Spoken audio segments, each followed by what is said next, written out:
নমস্কাৰ ছাত্ৰ ছাত্ৰীসকল, আশা কৰোঁ সকলোৱে ভালে আছা।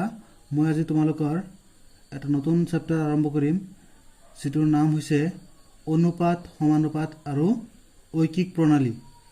এইটো এটা ইন্ট্ৰডাকশ্যন ভিডিঅ'। আজি এই ভিডিঅ'ত কেৱল কিছুমান দৰকাৰী সূত্ৰৰ বিষয়ে আলোচনা কৰিম।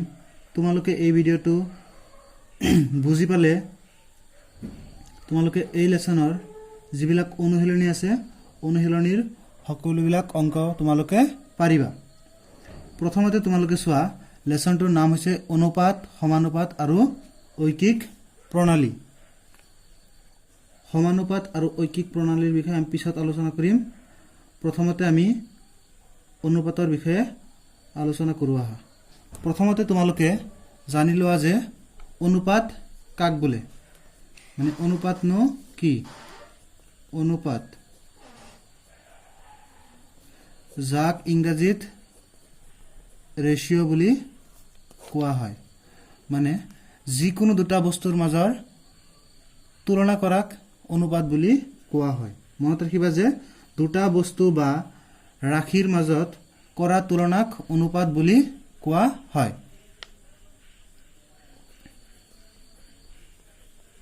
দুটা বস্তু বা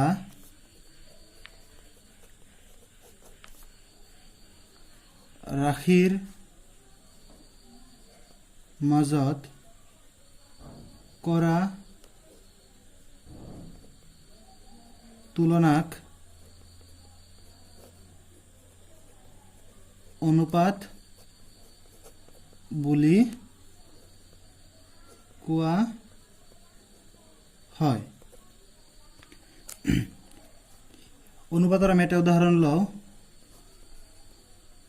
উদাহৰণ ধৰা হল, তোমাক দিয়া আছে যে তোমালোকৰ ক্লাছত থকা ল'ৰাৰ সংখ্যা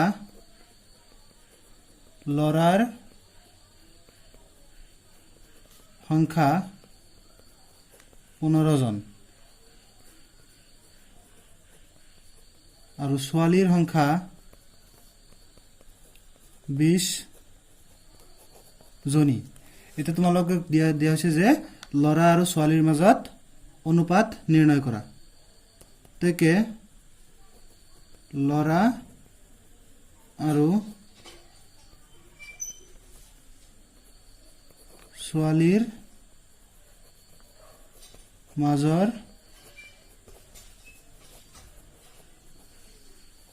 অনুপাত সমান।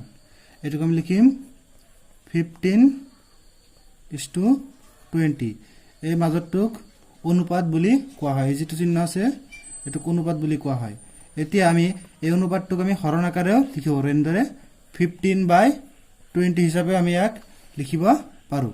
এতিয়া তোমালোকে চোৱা, এইটো যেহেতু হৰণ আছে তেনেহ'লে আমি ইয়াক কি কটাকটি কৰিব পাৰোঁ। চোৱা, ওপৰত আছে 15 আৰু তলত আছে 20। দুয়োটা কি পাঁচেৰে বিভাজ্য, তেনেহ'লে কি এইটোক পাঁচেৰে আমি 3 বাৰ, এইটোক পাঁচেৰে 4 বাৰ। তেনেহ'লে আমি ইয়াক লিখিব পাৰিম 3:4। তেনেহ'লে তোমালোকে নিশ্চয় বুজি পাইছা যে অনুপাত কেনেদৰে নিৰ্ণয় কৰে। ছাত্ৰ ছাত্ৰীসকল, তোমালোকে আৰু এটা কথা মনত ৰাখিবা। ধৰা হল তোমালোকক দিয়া আছে যে A অনুপাত B। তোমাক এতিয়া সুধিব পাৰে যে ইয়াৰে কোনটো উত্তৰ পথ আৰু কোনটো পূৰ্ব পথ। ইয়াৰে যিটো প্ৰথমটো থাকে, এই প্ৰথমটোক কোৱা হয় পূৰ্ব পথ। প্ৰথমটোক কোৱা হয় পূৰ্ব পথ আৰু দ্বিতীয়টোক কোৱা হয় উত্তৰ পথ। বা কেতিয়াবা কেতিয়াবা প্ৰথমটোক প্ৰথম পথ, দ্বিতীয়টোক দ্বিতীয় পথ বুলিও কোৱা হয়। এতিয়া আমি সমতুল্য অনুপাতৰ বিষয়ে আলোচনা কৰিম। সমতুল্য অনুপাত। অনুপাত এটাৰ পূৰ্বপদ আৰু উত্তৰ পদক অশূন্য সংখ্যা এটাৰে হৰণ বা পূৰণ কৰি পোৱা অনুপাতক সমতুল্য অনুপাত বুলি কোৱা হয়। যেনে আমি এটা অনুপাত ললো 3:4। তোমাক পৰীক্ষাটো দিব পাৰে যে 3:4 4টা সমতুল্য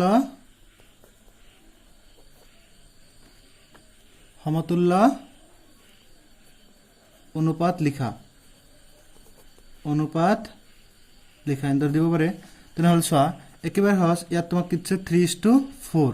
3:4 কি চাৰিটা সমতুল্য অনুপাত তোমাক লিখিছে 3:4 তুমি কি লিখিব পাৰা 3/4 তেনেহলে এক যদি তুমি কি যিকোনো অখণ্য সংখ্যাৰ হৰণ বা পূৰণ কৰা আমি এক পূৰণ কৰিলে ধৰা যে এক প্ৰথমতে আমি 2 এৰে পূৰণ কৰিলে হৰক উত্তৰ পদক 2 এৰে পূৰণ পূৰ্ব পদক 2 এৰে পূৰণ কৰাৰ ফলত আমি কি পাম 3 2 গুণ 6 4 2 গুণ 8 তেনেহলে আমি এটা অনুপাত কি পালো 6:8 তাৰ পিছত আকৌ 3:4 ক আমি 3/4 লিখিলো এবাৰ ইয়াক 3 ৰে পূৰণ দিলো উত্তৰ পদক 3 ৰে পূৰণ পূৰ্ব পদক কি 3 ৰে পূৰণ তেনেহলে 3 * 3 9 4 * 3 12 তেনেদৰে আমি ইয়াতে এটা অনুপাত পালো কি 9:12 এন্দৰে তোমালোকে কি প্ৰত্যেকটোৰে কি সমতুল্য অনুপাত নিৰ্ণয় কৰিব নিশ্চয় পাৰিবা একেবাৰে সহজ এতিয়া আমি একক অনুপাত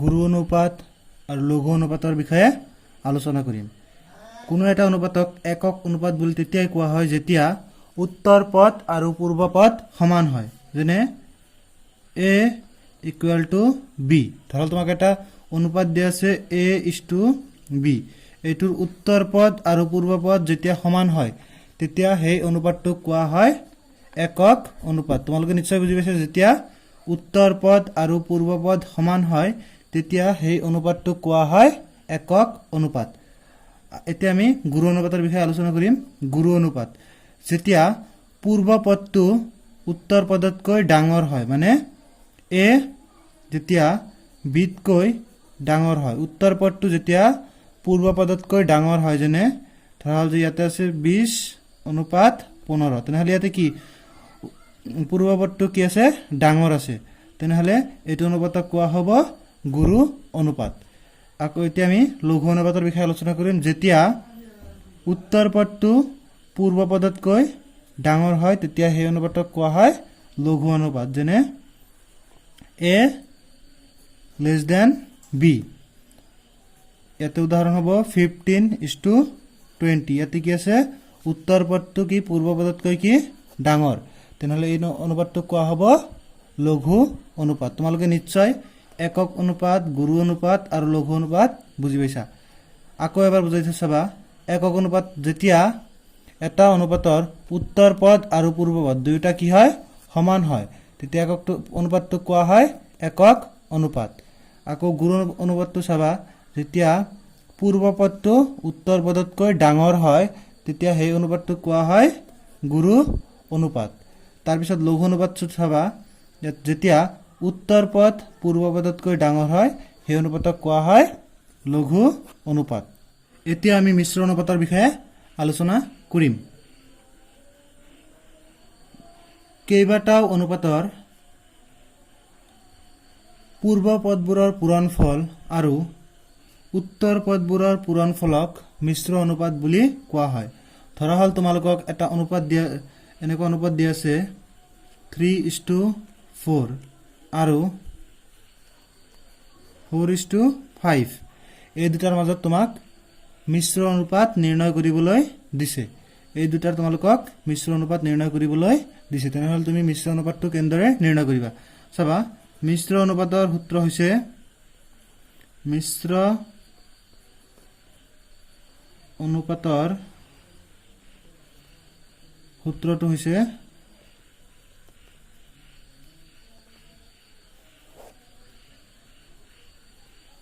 পূৰ্ব পদবোৰৰ পূৰণফল